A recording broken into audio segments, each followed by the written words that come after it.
All right. Good evenings, parents. We appreciate you being with us this afternoon, evening. Time flies. My name's Adam Swinard. I'm the superintendent of the district, and I'm joined here by a team of our district leaders, and we're here to talk with you about the process to phase our third and fourth grade students back to in-person instruction. And I know that this has been a really challenging year on so many different levels for our staff, for our students, for our families, for our community. And we greatly appreciate your partnership, your encouragement, and your willingness to walk alongside with us as we navigate unprecedented time for public education and unprecedented time for our school districts. There certainly hasn't been any easy answers during the pandemic, and our district made a commitment from the very beginning that we would be steadfast in following the guidance of our public health officials, and that on any typical school day, we are following literally hundreds of guidelines and regulations from public health officials from a practical and a liability perspective to keep everyone safe. And when COVID-19 surfaced, we made the decision that we would continue that practice and that we wouldn't pick and choose which public health guidelines and regulations to follow. And then that, in fact, we would walk closely alongside those health experts in determining the best way to serve our students this year and to reopen our buildings. There have been times over this journey that the commitment to follow public health experts, there's been times that has frustrated pro-open school advocates. And there have been times that following public health guidelines has frustrated closed school advocates. And it's been a challenging time. And we are going to be committed to cautiously and thoughtfully work with our health officials, monitor the conditions in our county, monitor the conditions in our schools, monitor our mitigation strategies to ensure that we can keep students safe. In the summer, the conversation was very focused on county case counts and our conversations with our public health officials. And as we integrated students back at the beginning of the school year in small groups and in special programs, what we observed in other school districts around the country is that when mitigation strategies such as social distancing, quarantining, robust cleaning, 6 feet of social distancing, wearing a mask, when you follow those mitigation strategies, that in fact transmission inside of schools is rare. And that's what we've observed in Spokane Public Schools. As we have observed that data, our public health officials have encouraged us to begin bringing students back to in-person instruction. That began with our kindergarten students on October 7th. Shortly thereafter, our first graders came back, and then on November 30th, our second graders returned. The trend of transmission in our school has stayed extremely low throughout that period of time. In December, our public health officials asked us to take a pause and recommended that we wait integrating additional grade levels back to until January. In the end of December, the Department of Health released updated guidelines that were articulated by the governor and other state officials to reopen schools. In those guidelines, it indicates that they're not intended to be hard thresholds, but in fact, they're to be used as primary considerations for local school districts to work with their health officers to come up with plans that are specific to the contextual factors of each district. We completed that process and announced on January 6th a 3-step process for phasing students back for in-person instruction. Phase 1, which we're talking about tonight, includes 3rd graders returning on January 20th and 4th graders returning on February 3rd. Phase 2 will involve 5th and 6th graders on February 16th. And phase 3 will involve our secondary students in middle and high school on March 1st. As we have developed this plan, we are following a set of very important criteria that we're evaluating. We're evaluating the trend of county case counts. We're evaluating the trend of transmission inside of our schools. We're evaluating our ability to effectively contact trace. So far, we've identified on 100% of our confirmed positive cases, we've identified an epidemiological link. Our contact tracers have done an incredible job working to identify where transmission has occurred. We need to maintain that effectiveness of our contact tracing team. Another factor is the fidelity of our cleaning standards, where the district is adding custodians in order to meet the demands of extra cleaning that needs to occur, and we need to maintain fidelity to ensure all those spaces are cleaned appropriately. Another factor that we're evaluating is our ability to fill substitute positions. If we're quarantining staff at a pace that that is greater than our ability to fill substitute positions, then that would be a significant challenge for us. And we've seen that happen in other school districts that have not been able to fill substitute positions. And then we're also monitoring, which we have throughout, ensuring that we're following the Department of Health guidelines, the Office of Superintendent of Public Instruction's guidelines, and the Department of Labor Industry. And so our intent is to continue to evaluate those factors very closely as we determine each additional grade level that returns, to ensure that we're doing it methodically and doing it in a way that we can maintain the success that we've observed so far in our school district. The other factor that we're watching is the distribution of the vaccine. Currently, our staff are slated to be part of what they call 2B. The vaccine distribution is in 1A and 1B right now. 2B is slated to be in February, and that includes educators over the age of 50. We continue to advocate, along with other entities across the state, that all educators be prioritized into that first group. And so we know that will be a consideration as we move forward and evaluate how things are going. We feel confident that the practices you're going to hear about tonight, the strategies you hear, the preparation you hear, are effective for our elementary students to return to school. We've observed that with our K-2 students, and we are confident that our plan for 3rd and 4th grade will continue to be successful, provided we closely monitor and ensure the continuance of the attributes that I just mentioned. So with that, I'd like to introduce our panel, who is going to be sharing information with you tonight, and then we are looking forward to answering as many questions as we can. There's close to 700 of you attending tonight. We will record this and distribute it later, and we'll get to as many questions as possible. There are also a variety of different resources and frequently asked questions materials available on the district's website. So joining us tonight is our longtime Associate Superintendent, Dr. Mark Anderson. Dr. Anderson has been working on this project of reopening our schools since the beginning of the pandemic, and facilitated a task force that started in May that involved over 150 staff members, parents, community experts on how to navigate this process successfully, and has continued the thinking of that group throughout. We have our Chief Academic Officer, Heather Bybee, our Executive Director of Elementary Schools, Clint Price. Clint oversees and supervises all of our elementary schools and principals. We have Becky Dowdy, who is our Director of Health Services. Becky has been in the front of all of our work around contact tracing and our coordination with our health officials. Becky Ramsey, she is our Director of Special Education. And Sandra Gerard is our Director of Communication. With that, I'm going to turn it over to Dr. Anderson, and he's going to facilitate the sharing of information tonight. Well, thank you, Dr. Swinyard, and parents, welcome. We look forward to having your students back in school with our teachers. And our first priority is the health and safety of your students, as well as our staff. So this evening, as the presentation goes on, we may answer your questions eventually, but feel free to put in the chat your questions. Heather, Spivey at the end will moderate and direct some of those questions to various members of the panel. Dr. Swinyard introduced the panel.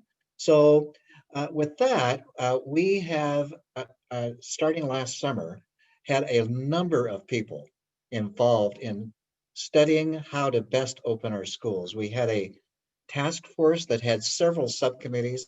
I think we had over 150 parents, staff, community representatives developing the plan that we will be implementing with your children. Everything from safety and operations to how to run elementary education, secondary education, special education, services for ELD, intervention, technology, the distance learning that you've been involved in, plus extracurricular. So with that, I'll turn it over to Heather to talk about the schedule and the reason why we're bringing students back in small groups related to safety and health. Thank you, Dr. Anderson. So we made a commitment to our families to be really deliberate about how we brought students back, and we wanted to make sure that we had the opportunity to build in the right protocols and processes and to onboard our students to this new aspect of school. You never think of a school as a place where people are keeping their distance, or in all of the different aspects that interface with the challenges and necessities to COVID-19. So with that thinking, which really was reassured in our K-1-2 returns, we are choosing to bring our third grade students back on an 8-day rotation with half the students attending on any given day, starting January 20th. We believe with that time where we've asked our teachers to spend their time focused on the kids that are with them in the classroom, building out those processes, starting to create the community, teaching them. Third graders have been to school before. They think they know what school is, and it looks a little different. There's a lot of school that will look the same, but some of it looks different. And so we want to make sure that we really have the time with them to build those processes in place. So as I said, for third grade, they start on the 20th in that rotation that goes for 8 days, with all students in third grade attending for the first time together on February 2nd. For fourth grade, that rotation would begin on February 3rd and cycle through the same process, the same goals in mind of building community, teaching processes, creating protocols for their students, with then all fourth grade students attending on February 16th. In terms of what the academic day will look like, it'll be your typical day. It's still school. All the things that your kids love about school are still there. Students are going to get to go to PE. They're going to get to have science. They're going to have all the opportunities that you've been afforded. It'll just be a little different in what that looks like. That will include having breakfast and lunch in their classroom. That was one of our big wonderings as we were heading into this school year, and what we have heard from our K-2 staff and students and families is that kids are really liking that. That is actually, it's kind of like having family dinner at the table, that it's an opportunity to just authentically be with the children and have those moments that it's kind of right in the quiet moments that you really learn who a student is. And so that's been one of the highlights, the unexpected things that we've learned through this process. So as I said, throughout those, it's also important to note that we know students need to build their stamina around what the school day will look like. And so there are intentional mask breaks built in and recess time. We know we live in the Northwest. We know we have interesting weather, but we are encouraging students to get outside as much as possible and be children and get to run around, maintaining the safety measures that we've put in place. So with that, as your students return, you need to know that all of our support staff is there to welcome them, including our administrators, our counselors, our MTSS specialists, intervention teachers, special education teachers. Everyone is there excited to see your students back. It's been very emotional as students have returned, the joy that our staff is feeling with your kids, just to see them. They've had now these 5 months knowing them behind a screen and are really excited to meet your students face to face. So with that, in that 8-day rotation for both 3rd and 4th grade, on the days they're home, we have instructed staff, we want you focused on the children in your classroom. The district is providing centralized in-person learning through the digital platform for the off days. So there'll be a live session where all 3rd graders who are not at school that day can come in. They get a lesson, they get an outline for what they will be working on throughout the day, and they do check-ins at the end before lunch. And that will continue for each of those rotations, both for 3rd and for 4th grade. And Heather, I skipped over this page, start and end time for the school Yes, day. yes. So the start time is 8:30. The end of day is 2:30. You see we have a shorter window there when it comes to drop off. And that is something we're going to talk about in a future slide. It's just to accommodate safety protocols. We can't have students just waiting without supervision. And so it's not quite the system it used to be. And I know Clint is an expert on what drop off and pickup looks like. So I know he'll be addressing it as we move on through the presentation. So as we mentioned, health and safety is the most critical part of being able to keep our kids and staff safe and in school. And Becky Dowdy has led our effort on health and safety practices with the Spokane Regional Health Department. And so I would like Becky to talk about one important thing that you will need to do with your child every day before school is a health check and report it to us. And I'll let Becky talk about what we're looking for. Thank you, Mark. What we're looking for are basically any symptoms that might be related to COVID. And even in a normal year, we are very serious about keeping illness out of our buildings, but this year, obviously, very, very important. And so we're looking for any symptom that may be related to a diagnosis of COVID. So cough, shortness of breath, a temperature, loss of taste or smell, any of those things. And we want to know that, of course, before kids come to school and staff. And so we have a health check that families can do at home in the morning. Our staff does it as well. And it really just asks a few questions, making sure that your child is healthy before they come to school. And Mark, I know you're going to talk about what this actually looks like for them online. Yes, so we will be sending this out to you after the webinar this evening. Sandra Gerard and her team in communication will send you quite a bit of information, but the health check is one of those. Very simple to use. You can download it to your smartphone or you can have it on your computer at home, but it simply is a check of saying, will your student be coming to school? And basically, if they have any signs of COVID, including a temp over 100.4. And you simply fill out that online form, very easy to use. We even have a little training video that we will share with you and submit that.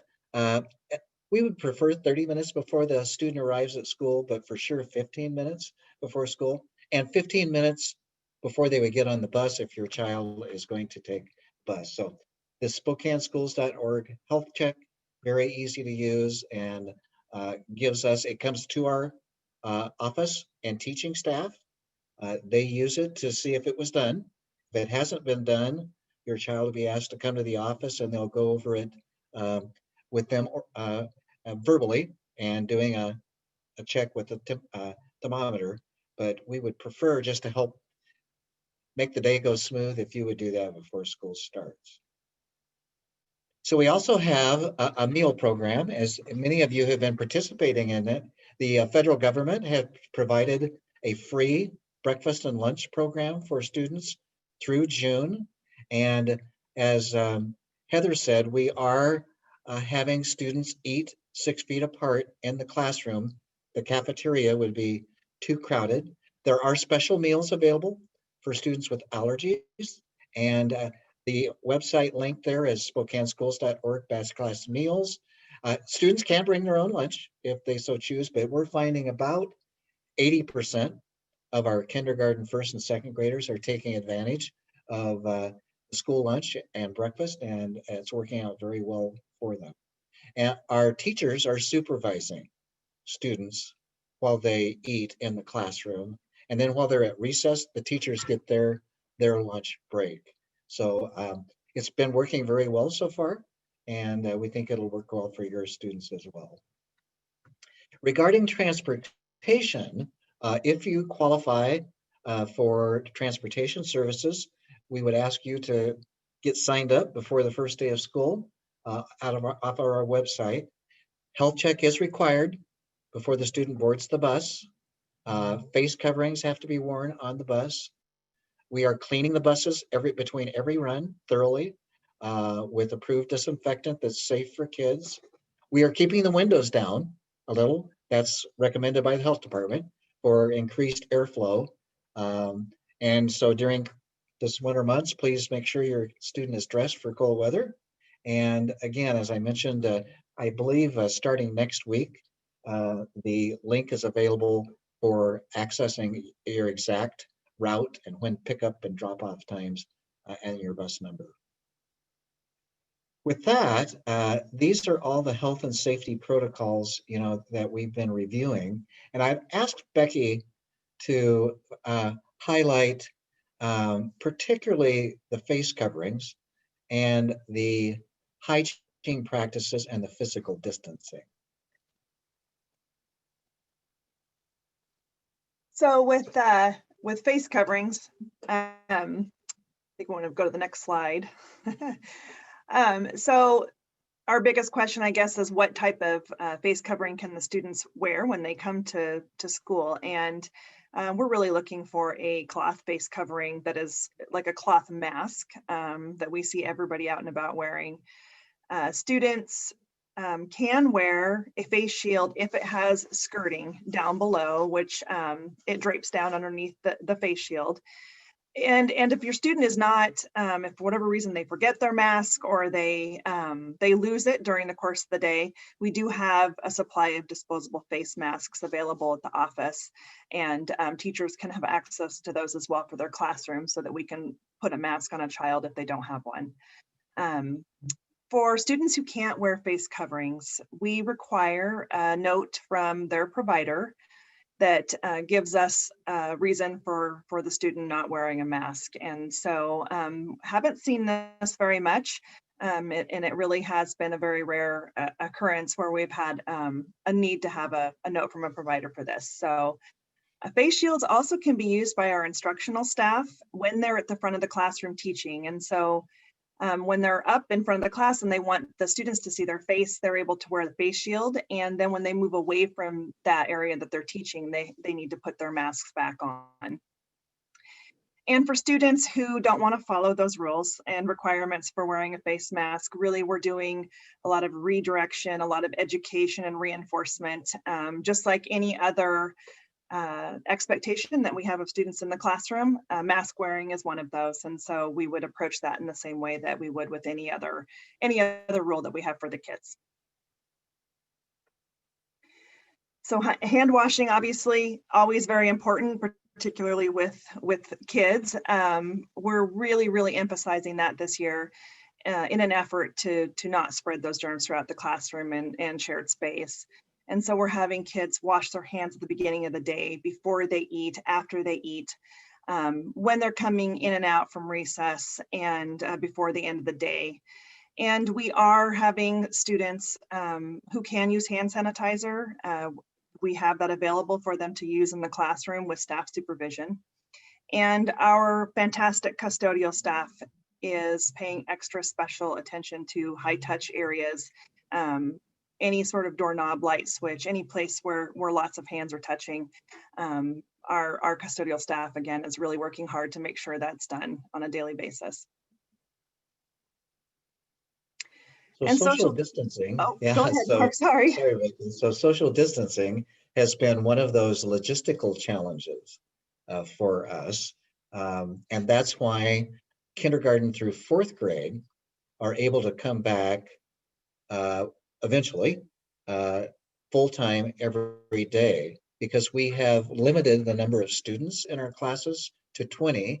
And this summer, our facility staff actually set up classrooms to make sure that students' desks were 6 feet apart and that we could accommodate what number of students we could accommodate in a classroom. 20 was the most. So that's why you see when our 5th and 6th graders come back, they're going to be coming back on a hybrid or alternating schedule because we have too many students to be able to have them there every day. So we've put down social distancing floor signage throughout our facilities.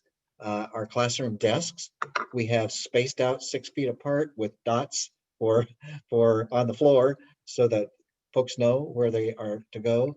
And then I might mention that, and Clint can talk about this more, we have rural protocols for kids in line, drop off and pick up. Maybe you could talk about that, Clint, what we've done with K through 2. Yeah, we've spent a lot of time on the safety and operations team, spent a lot of time coming up to align what we're doing and what we're teaching students to the safety protocols from the regional health district. So we ask, for instance, when you drop off your students, that you drop off in your designated drop-off zone, and then we don't go any further. We have staff come out to you and bring your students back to class to bring into the building. And then we use the reverse process at the end of the day. We will walk kids all the way out so that they may load, whether that's onto the bus, walking home with you, or within your vehicle. As part of that, we ask that you help us model that 6 feet of social distancing.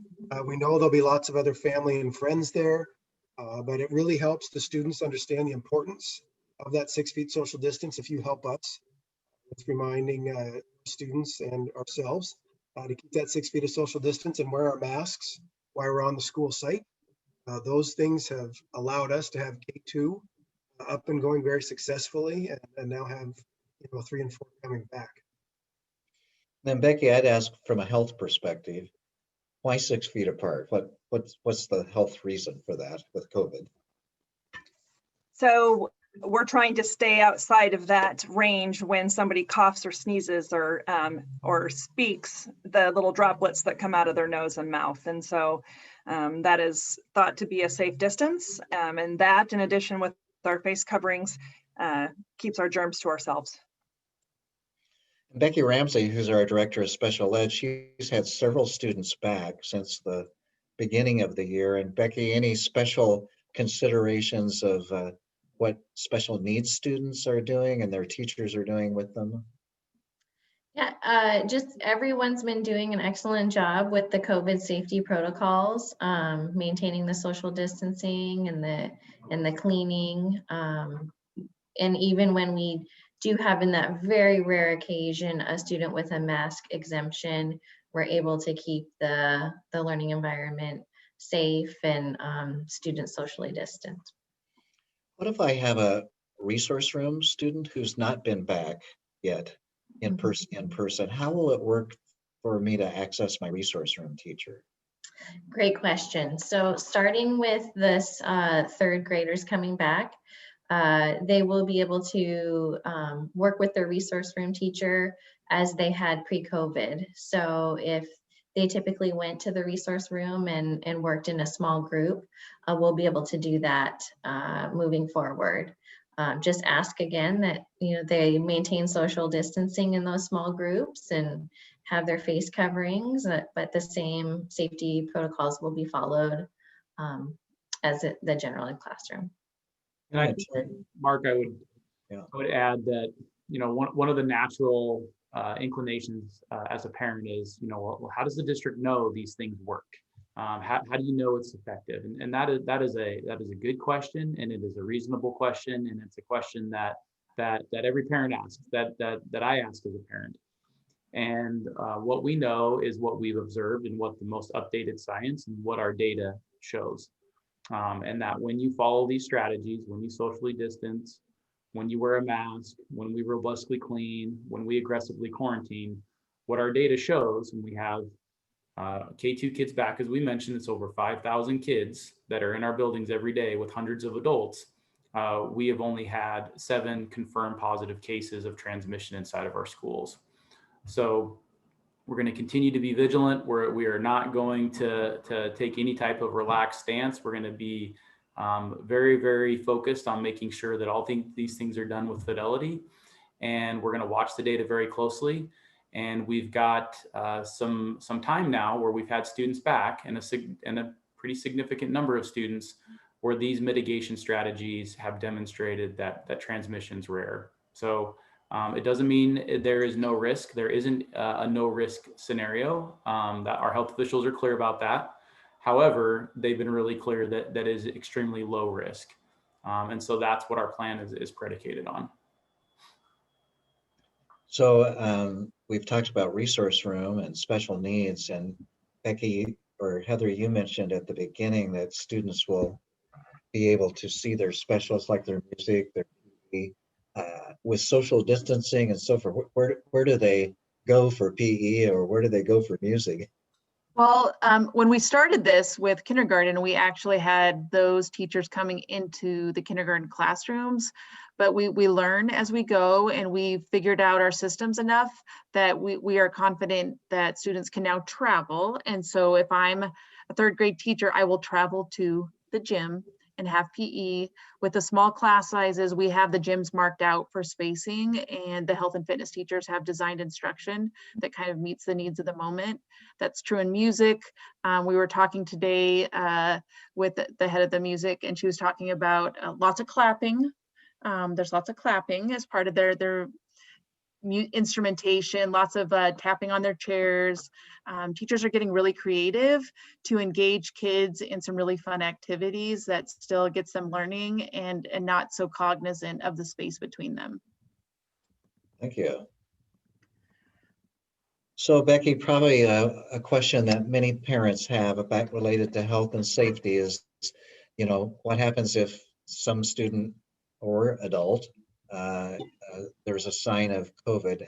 How do you and your nursing staff and the schools deal with that? So initially, it's going to look exactly like it would any other year if a student has symptoms when they're in class. And that is that we want them to go home and get well. We don't want them to be at school sharing germs. And so if it is noticed that a student is symptomatic when they're at school, they get sent to the health room, and the nursing staff will do an assessment of the student. And if they do have any symptoms that are related to COVID or could be related to COVID, they're going to go and wait in a waiting room, student waiting room, awaiting pickup from their parent or guardian. And so we're going to encourage the family to have the student tested if they do have any of those symptoms. And we're going to require one of three things for the student to come back if they go home sick or if they stay home sick.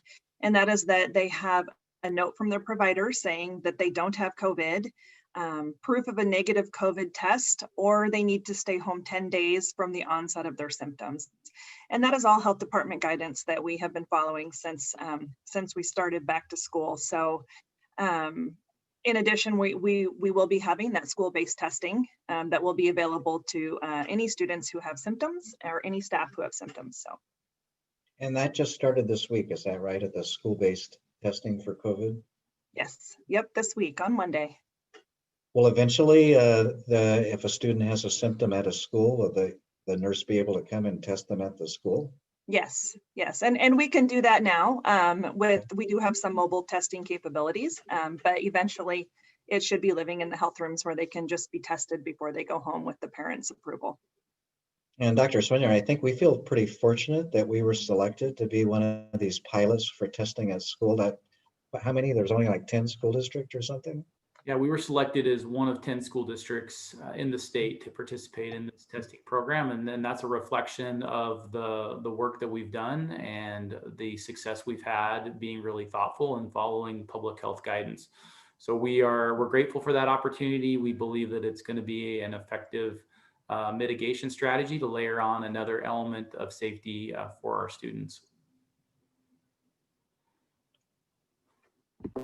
So Sandra Gerard, our Director of Communication, and her team has developed a really great, robust set of training for both parents and students. And Sandra, you want to talk about those? Sure, wonderful. Yes, so after tonight's meeting, you'll be receiving a postcard that has links to every one of these videos. And I would really suggest that you have your student watch along with you. They're amazing videos. They're about a minute long, very family friendly. They're on face coverings, healthcare check for students, as Mark mentioned earlier. You would have that link, hand washing, physical distancing, and returning to school. And we also have a great video called the Return to In-Person Learning that really goes through from the very start of the day to the very end of the school day. So students will be able to see what it's like to go to school during this time of COVID. So, Mr. Price, the exciting first day of school, how is it different than normal? Well, it's a little bit different than normal because instead of maybe walking your child into the classroom and saying hello to the teacher and some of the other family friends that we run into in our community schools, we're asking that you do go ahead and have your child dropped off at their regular drop-off point. Every building looks a little bit different, but they have those regular drop-off and pick-up protocols. And we from the school will come out and make sure that your child makes it safely to class. And we will help them on their way out at the end of the day too, by returning them to you back out at those designated pickup and drop-off zones. I did see some questions about, can I enter the building? We do have those single point entries. We ask that you fill out the health check, wear your mask. The question was around, can I drop off medication for my child? So you may certainly do that and check it in at the school office, just as your usual protocol has been. Well, with that, Heather's going to be directing some of your questions toward various panel members. That kind of ends our presentation, and I'll let Heather share with us some of the questions you might have. Okay, thank you, Dr. Anderson. It is definitely lively in the Q&A box there. I'm gonna throw the first one out to Dr. Swinyard. Question in the chat about the number 15. Right, so DOH had the number 15 highlighted, and most of our third grade and fourth grade classes sit somewhere between 18 and 20. So yeah, so one of the things we did this summer was we worked with our health officials on the appropriate class size for our rooms. And we went out and Dr. Anderson facilitated a project where every elementary room was evaluated and it was laid out with furniture and desks to determine how many students can be appropriately fit in that room and maintain social distancing. So that was a significant investment of time and work that we did on the front end to really understand the capacities of each of our classrooms. Once we made that determination, then we went about staffing our schools, and we staffed our classrooms. They have anywhere from approximately 15 to 20 students in them. The average is around 18. And one of the things that is articulated in the new updated guidelines from the Department of Health is a suggestion that group sizes be of 15. And in that document, right above the graph where it references that, it indicates that those metrics are not intended to be hard thresholds, but they're intended to be primary consideration for discussions with public health officials. So we engaged our local health district in that discussion on what is the appropriate class size. As you all know, we've been running school effectively and safely with our K2 students with approximately the same class size. So what our health officials informed us is that they support that we continue the class sizes that we had planned for in the summer, provided that we maintain social distancing in those and keep that 6 feet. So we've been effective. We've had success with that class size at K2. We've staffed our schools in third and fourth grade for that type of social distancing. And we've received support from our health officials that that's appropriate, provided that 6 feet can be accommodated. thank you. This one's going to Clint. It's the most popular question right now. How will I know what group my student is in, and when will I know it? That's a great question. Buildings right now, each individual building is coming up with the A groups and B groups for each one of those third grade classrooms. And then down the road, if everything goes okay, the fourth grade classrooms. And your school will notify you whether your student is in the A group or B group. Thank you. Adam, I'm coming back because another one of the popular questions are, families are wondering if there's still any opportunity for full virtual learning as we start transitioning the third grade and fourth grade back, if SVA is still an option for their students. Yeah, so one of the things that we did in August was we opened a virtual academy, and we messaged, as you know, to our families that if you felt like at any point during the year that you might not feel comfortable having your student be in our buildings, that we really strongly encouraged a enrollment in that virtual academy. And we had a number of families make that choice. We understand that no one has been through a worldwide pandemic before. We are all doing this for the first time. We're doing it for the first time as professionals, and we're doing it for the first time as parents. And we recognize that feelings and thoughts change. So we've worked really hard over the sense of the start of the school year to accommodate enrollment in our virtual academy to the best of our ability after we've already staffed all of our schools. We've placed in August, we found out how many teachers we need for our virtual academy and how many teachers we need for our neighborhood schools. And since that time, we've tried to accommodate as many requests as we possibly can. So there may still be some limited spots available for enrollment in those grade levels, but there won't be any additional movement of staffing and teachers. We're not going to collapse teachers and move kids and disrupt additional classrooms in order to create that space. That becomes really disruptive. And our kids don't come in those little packages. We don't typically have 30 kids from one school all say they want the virtual academy, and it makes it really easy for those 30 kids, or not 30, 20, excuse me, those 20 kids and that teacher, and they can just all shift over together. Typically, that's not how it works. It's typically that we have maybe 2 or 3 kids from one classroom, and then maybe 2 or 3 kids from another school in another classroom. And that would put us in a position where we would have to really make a lot of disruption to kids that are already in the routine and have built those relationships. So there are some limited spots. We're doing everything we can to make accommodations, but for the most part, the enrollment that you have selected sitting at January 12th is the enrollment that we're going to continue with. Thank you.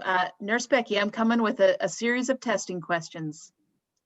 So question number 1, what kind of test is it? I think parents kind of want to get the visual, and then they want to know, I don't know about the visual, but then they want to know, is it optional? Oh, absolutely. It's completely optional. We won't be doing any mandatory testing of anybody. So it's something that staff and families can opt into if they want to have that. It is just an oral swab. So nothing up the nose. I know that makes everybody really happy to hear that. It's much more comfortable. When I test somebody, it looks like brushing their teeth. And so the kids don't seem to mind that at all. They say it tickles, and so fairly non-invasive and not too unpleasant. So then there's a few interrelated all around symptomatic, asymptomatic. So as we're starting cold and flu season, so if my child has the sniffles or just is kind of complaining of being achy, and we kind of know what that looks like, but maybe we have not seen COVID up front personally. Do I send my kid to school? What do I do when normally you'd say, you're okay, you just got the sniffles? Right. What would your recommendation be? So let's just be honest. This is not a normal year, not normal times. And so because the symptoms of COVID can really mimic those of the flu, we really have to assume the worst and hope for the best.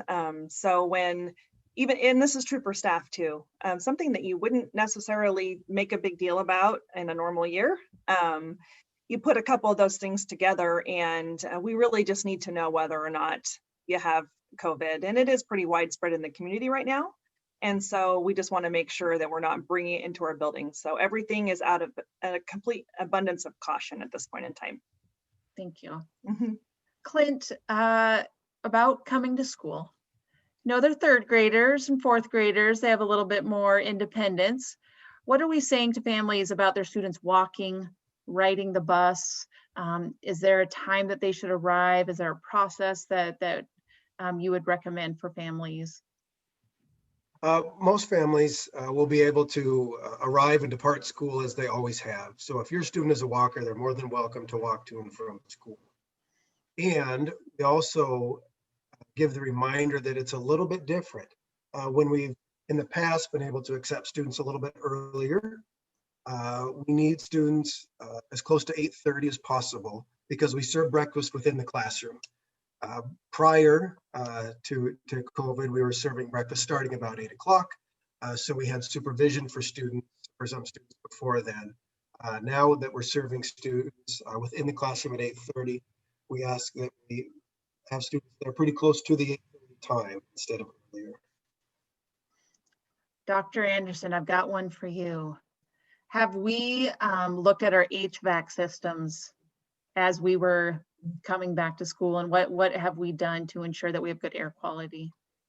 Yes, we certainly have. We have started that back in March, actually, increasing the airflow time of our air systems, as well as changing filters more regularly. So we've paid very close attention to that. Fortunately, most of our schools are rather newer, but due to the bond issues that have been passed by Spokane voters, so we're able to adjust those systems and keep them at kind of a high exchange rate of air, as well as keeping the filters clean. Thank you. This one, it'll be a matchup between you and Dr. Swinyard, and it's about childcare. So as we're transitioning 3rd and 4th grade, and when the time comes for phase 2, what is the childcare options for 3rd graders and 4th graders on the rotation? And then what, if any, are there services going to be provided for 5th and 6th graders? So we are planning to keep our SPS day camps operating through the rotation periods of both those grade levels. We will be transitioning then, though, to back to our regular before and after school express program. We are still looking into how we can accommodate maybe offering some regional day camps for 5th and 6th graders whose parents may be uncomfortable with them staying home on their off day, especially if they're working parents. So we're working through all of those in a timeline. We'll be communicating with current parents who have their students in the day camp, and we'll be communicating with all parents about the express registration starting back up. Or we have just 2 sites right now running full day express. I think one of them is at Lincoln Heights and the other is at Finch Elementary, but we'll be expanding back to our old model of having many more elementary schools with before and after school express. So Nurse Becky, I'm coming back to you. So a student is sent home with symptoms. When do they get to return if they have not taken a test? So they can return if they have a provider's note that says that they don't have COVID, or 10 days from their symptom onset. And so the building nurses are the ones who are really following up with families. So when the family calls their student in sick, they can expect to hear from one of my nurses, and they will give them a return to school date based on that information. So Dr. Swinyard, any timing out there in our long-term planning around after-school programming, sports, clubs? Yeah, so we know that everyone's really eager to return to sports and activities, and we know that's a really important part of kids' experience and their overall wellness. At this point, our focus is utilizing our resources to make sure that our school day is being done effectively. And as we do that, we'll continue to work with our health officials on when we'll start integrating back those after-school clubs and activities and sports. So we know that there are a number of people that are really eager for that. We are intending to hear more from our health officials in the coming days about some potential timelines and some guidelines related to those.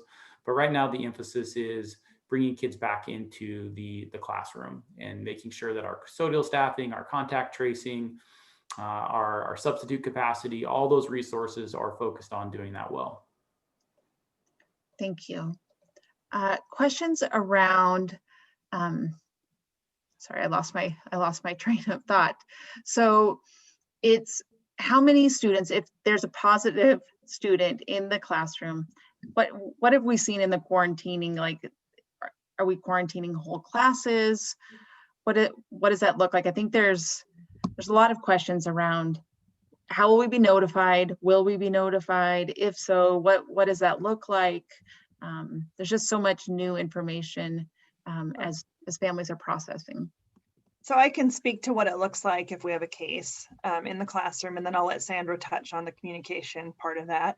So if we have a student who has been identified that has tested positive in the classroom, initially we were quarantining adjacent students to that positive case. As time has gone on and case counts have increased in the county, the health department does not always have us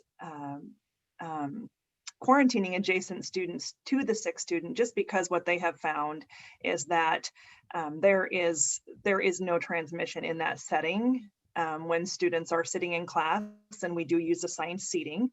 And so they're not having transmission from that. So it really depends on the case.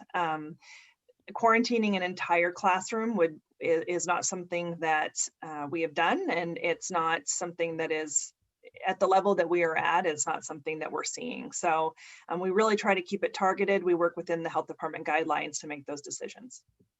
Thank I you. would say that, we're hearing from a lot of school districts around the state and country that are having to shut down entire classrooms. And we really believe that the aggressiveness of our quarantining and our cleaning protocols and our 6 feet of social distancing is reflective of the fact that we've not had to shut down an entire classroom or entire school. And so those are the types of standards that we are committed to making sure stay really high as we bring more grade levels back. And Becky and her team have just done an incredible job. The contact tracers, they literally work around the clock 7 days a week, making sure that they identify things as quickly as possible. Right. And I would just mention that once Becky lets me know of when to send a letter, if there is a confirmed COVID case at a school, I will send a letter out to families and staff within 24 hours to let them know that, that there is a confirmed case, that contact tracing has been completed. We mentioned some of our cleaning protocols, and then also I leave my contact information if families need to, if families have additional questions, they're able to contact me that way. Thank you. Nurse Becky, from the history of the last few months, how successful has our health attestation app proven to be? Like, I think everyone's wondering, can I really trust the 20 kids in my students' class to know that their families did what we're all being asked to do? So absolutely, we want to think that everybody is going to be able to get that done, and it's being done across the board by everyone. I will say that where we have challenges in getting the health attestation completed, we have backup systems in place, and so we did that knowing the health check and having families do that in the morning was really to take the weight off of having all of the students line up at the front door and be manually screened. And so we really have worked on partnering with our families to get this done. And I'm hearing and have heard great stories from out in the buildings, and Clint probably can attest to this, that it's been a process where the building administrator and staff, they partner with families and teach them how to use it and work with them in using it and achieve compliance that way. So it really, I believe, has been a great system for us. thank you. I see a few questions in the chat, and this one's for me. It's about the virtual days. So once students are identified as either in the A or B rotation, on their off days, we will be setting up Zoom links it's kind of like stadium Zoom, where we have some amazing staff downtown who are kind of content experts and grade level experts who host the session for the hundreds of students that day. So your student will click the link, they'll come into the class. There's often fun activities where they do breakouts in the chat, and they kind of do a social emotional learning lesson and set the stage for what the day's learning expectations will be. That class runs anywhere from 20-25 minutes or so, and then they release the students with a task to do. I need you to go do this. And it varies because we do know it's optional. We know that you are adjusting your life to meet this new normal. And so these are optional learning opportunities for your students. The day runs from 8:30 to 11:50, where they get released to lunch just like they would have on a virtual day. So those links will be live. I believe they're on our website, and teachers generally send them out to their students as they're kind of reaching out and saying, hey, here's, I'm really looking forward to seeing you on Monday. So that information will be following, and you can feel free to reach out to me if you need any more clarification. So this one is timely because I think we can all picture it. My student has walked to school. It's 35 degrees outside. They're rosy cheeked, they're runny nose, they're 10. How are we helping our staff not go, oh my goodness, that student's sick, instead of just saying, no, they just walked to school, and not kind of creating more anxiety. So I'm assuming you're asking me that one. Well, Okay. You're popular. So, I mean, we know that, and we know your kids. And so my nursing staff is able to usually pick out pretty well the difference between that morning runny nose and one of our kiddos that's actually sick. And, we're taking temperatures, and if the student shows other signs of illness in the classroom, I mean, usually they dry up by the time they're inside and they've warmed up and they've wiped their nose, right? So really just know that my nursing staff, we have 41 nurses out there, and their whole goal all day long is to make sure that our kids are safe and healthy at school. And so they know your kids, and they know the difference between that morning runny nose and one who is really not feeling well. And if there's ever any question, we're going to be reaching out and talking to you and having that conversation with you and partnering with you to make sure that we don't have your student at school not feeling well. Thank you. And I know we only have a couple more minutes, so I just, there's lots of questions in there about food, in the sense of, what does eating in the classroom look like? What does breakfast look like? Is my kid taking their mask off, having a bite? Will there be extra time, knowing that it's different? So that kind of lands on a few people's laps, and I understand that. So I'll kind of let you fight for the first response, because I can see Clint having an answer, Dr. Anderson having an answer, Nurse Becky having an answer. So I'm just going to put it out there for the three of you. Well, the food is delivered to the classroom by our nutrition services staff, pre-made and packaged, but it's very nutritious. Good meals that they're having. That's part of the training, though, with our students. We're having them eat 6 feet apart. We have them take their mask down and take a bite, and then put their mask up and chew their food. And Clint, you've probably seen it more in action than I have. What have you observed as far as how students are doing, length of time they get to eat, et cetera? I have seen it in quite a few buildings in operation, and I'm happy to say that we have great kids. Our staff has taken a lot of time and been very diligent with kind of a slow roll of really explaining to students why it's important to eat. It takes a little bit more time, eat a little slower. So we allow them a little more time to pull the mask down, take the bite, put the mask back up again. And students, our 5-year-olds, 6-year-olds, and 7-year-olds are doing a great job at following those guidelines. So we know that our 3rd and 4th graders. Thank you. So with the time left, Dr. Swinyard, many people in the audience tonight, this is their first student returning.